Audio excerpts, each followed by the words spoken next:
What's going on, my people? This is your host, Blanche Eden with Black Trending News. So, there was some really sad, surprising news yesterday. I'm sure everybody has heard that NBA retired star Kobe Bryant, along with his daughter, who was 13 years old, Gianna, and 7 other people were killed in a helicopter crash. They were headed to a basketball tournament at Kobe Bryant's Mamba Academy that was near Thousand Oaks in Calabasas, California. Kobe was scheduled to coach a girls' basketball game that afternoon. Parents and players from the club team, including his 13-year-old daughter Gianna, and the pilot of the helicopter.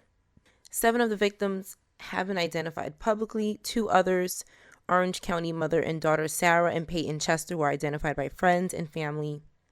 This is really unfortunate and sad and shocking. When I heard, I'm not a basketball craze, but I think like almost everybody knows who Kobe Bryant is. Even if they don't watch basketball, they know who he is.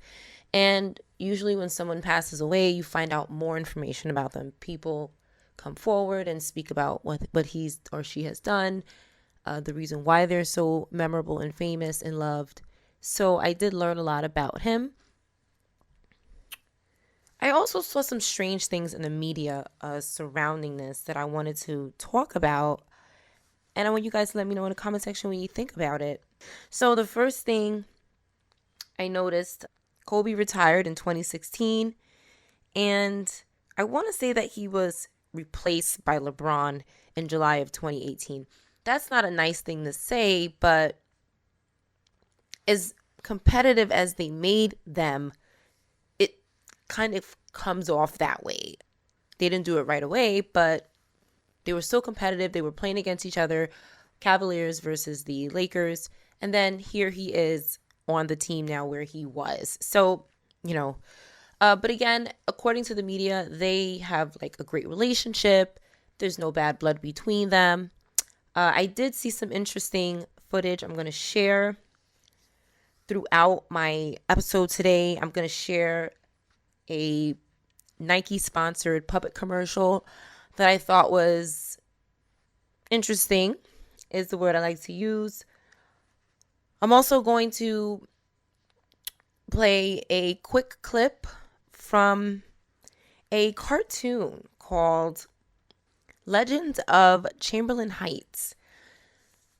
Now, this clip was strange, and it was strange and it really wasn't, right? Like, nobody is really new, and maybe you are new to what is called predictive programming. So according to rationalwiki.org, predictive programming is a recurring element across many conspiracy theories.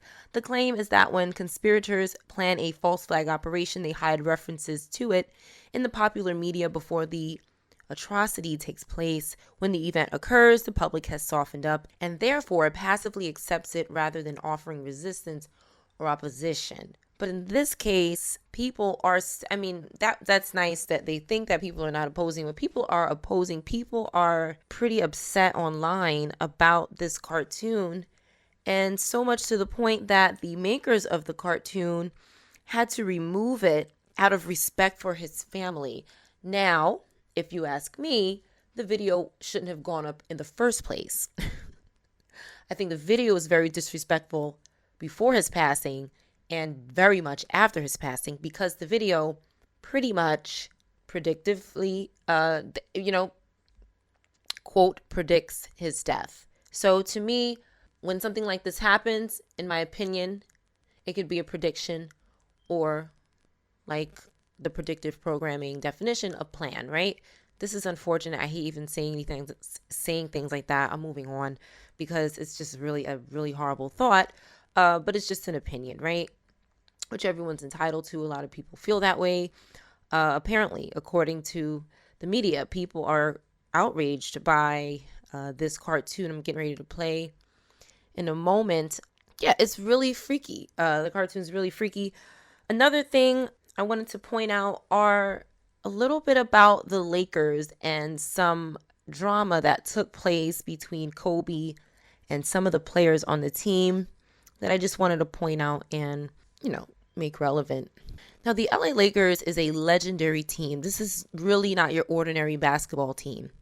Okay, their team colors are purple, gold, and black, which I'm sure symbolizes something great, royalty, justice, and so forth. They are in the Western Conference in the Pacific Division of the NBA, and they're one of the most successful teams in the history of the NBA and have won 16 NBA championships, the second most behind the Boston Celtics.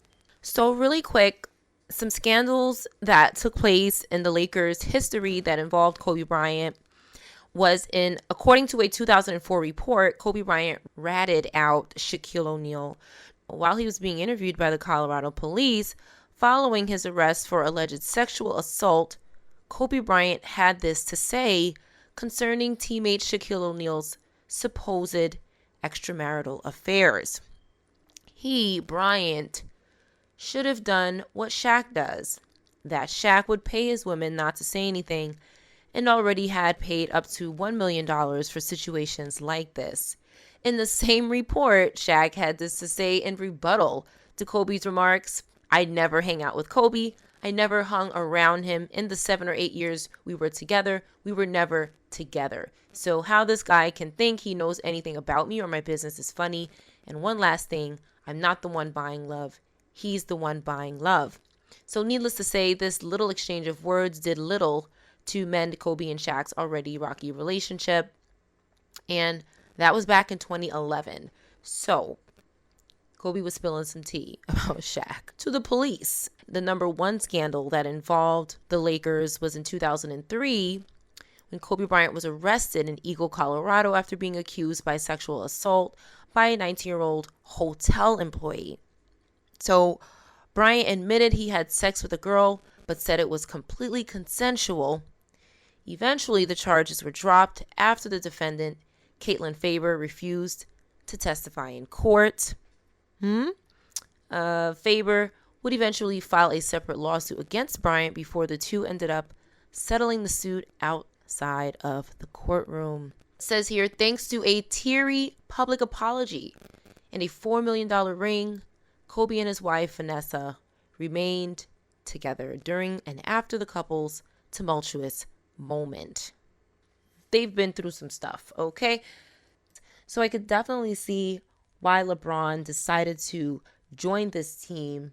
I mean, a part of me doesn't feel like it had malice and bad intentions behind it, right? LeBron definitely speaks very highly of Kobe Bryant. And like I said, everything you see in the media that I've seen so far is just positive stuff. I don't see anything that's bad blood between them except, maybe like joking wise, they're competing and it's entertaining to people, I guess. And people were rolling with it. So Nike jumped on board and decided to sponsor these puppet commercials. Let me go ahead and play this puppet commercial. It's a quick clip. Here it is.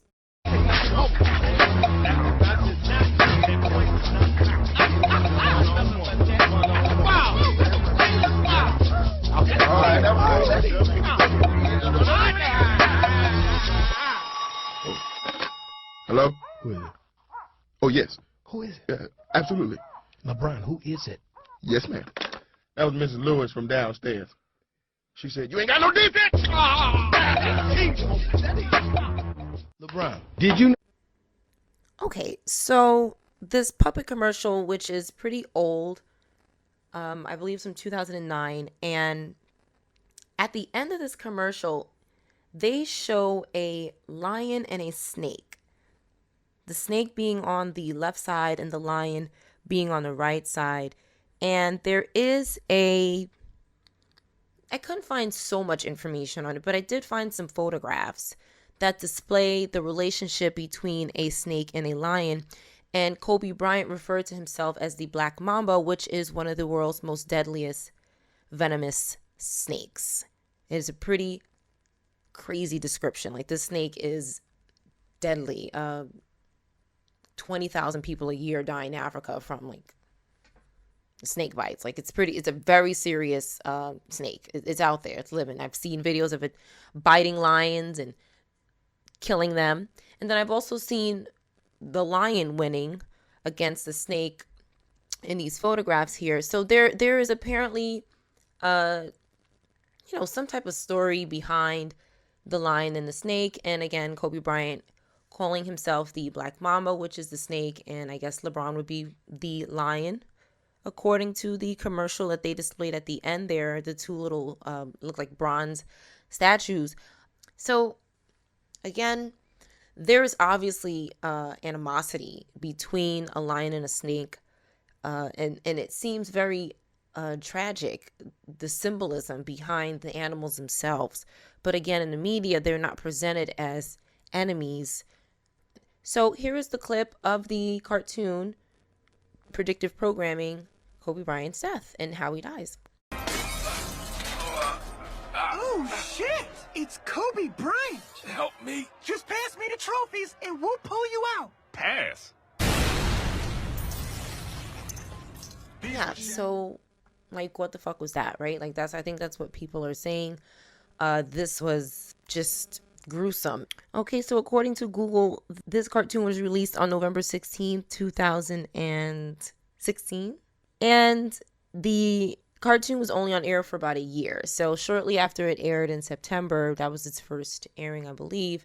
It was shortly cut in August of the following year. The creators of this cartoon, which I found to be very interesting as well, says here, when Hawking and Johnson were playing basketball at UCLA, they tossed around the idea of making TV shows and movies.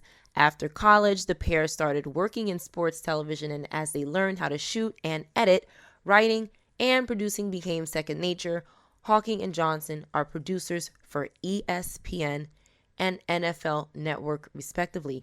The duo is joined by Brad Abelson, a longtime artist for The Simpsons, as well as Michael Starberry, a writer for 2013's The Inevitable Defeat of Mr. and Pete, who is, by the way, I think a black guy. So, The Simpsons are known for, quote, predictive programming type of episodes. They, quote, predicted Donald Trump's presidency and so forth, amongst other crazy things. The three-eyed fish, you name it. The Simpsons probably had something to do with it if you do a little more research into it. There's at least 18 times The Simpsons accurately predicted the future. This is according to Business Insider. And again, you can look at it as them predicting the future, or you can look at it as other ways. There's just multiple ways to look at this. It's not only them predicting the future, unfortunately. Yeah. So, yeah, they got somebody from The Simpsons working on this cartoon, and then here is a episode that displays the horrible, and again, it's a cartoon, so it's like taken so lightly. You know what I mean? If you look at that cartoon, like I said in the beginning, I don't think the cartoon was fun. I don't think it was funny. I could see why the cartoon was made because of the competitiveness between the two of them. And there's the puppet show was out. I believe they created that as well back in 2009. And then later it came out with a cartoon. I get it, but him blowing up like that, it's just so, it's a cartoon. So most people just laugh when they see something bad happen to a cartoon, but this is representing an individual. Kobe Bryant is a real person. So, and then the other characters are fictional characters. So I just think that I don't like that fact that he's a non-fictional person and they're fictional and something like that is happening to him. And then fast forward, 10 years or, 3 years, right? Because this was back in 2016, 3 or 4 years. He is tragically killed in a helicopter accident. And, in the cartoon, they're saying things, very specific things. Hand over the trophies. Pass us the trophies. Pass us the trophies. These things can be taken pretty seriously. That's why they had to take it down, because they see that this is a bad idea. I think it was a bad idea. It should have never been done, but it was already done. Very distasteful. This is a real person inside of a helicopter who has competitors that probably want to take his place. Let's be realistic. Kobe Bryant is up there with Michael Jordan and so was LeBron James, right? And these are two people going neck and neck. Yeah, maybe, right? Maybe somebody does want to take it. That's not unusual that somebody wants to take your place when you're doing so well and you're famous and you're successful. It's probably a ton of people that want to take your place. This is normal with any industry, not just basketball. There's my take on it. Lastly, I want to talk about how an interview, they quote that Kobe said that he wanted to die young. This is a quote from Tracy McGrady. I'm assuming he's a basketball player, from what I watched. And he's familiar with Kobe. He seemed very emotional while speaking, I believe, with ESPN. And he remembered him saying, Kobe saying, it sounded like he was saying on a number of occasions, he wants to die young, he wants to be remembered. I've never heard anybody say that. That doesn't mean it didn't happen because I've never heard it. You let me know in the comment section what you think about that. I'm going to close out with playing this clip, this emotional clip of Tracy McGrady saying that Kobe Bryant has mentioned to him that he wants to die young. People, share this video, like, and subscribe. Hit the notification bell. Thank you for listening, and stay tuned for this clip, and have a great night. This sounds crazy, but Kobe spoke this. He spoke this. He used to say all the time, I want to die young. And really? I thought he was he used to say, I want to die young. I want to be immortalized, and, you know, I want to have my career be better than Michael Jordan, and I want to die young. And I just thought he was just so crazy for saying that. And when I got the news yesterday, I had a dance with my daughter yesterday at my wife's event, and they came and told me the news, and I just couldn't believe it, just like everybody else. But I'm devastated. I can't even imagine in those pictures into young teenage Kobe that, as you said, you have, because he felt you were his contemporary and it was someone he could let in a way that he really couldn't let anyone else in those years. And yes,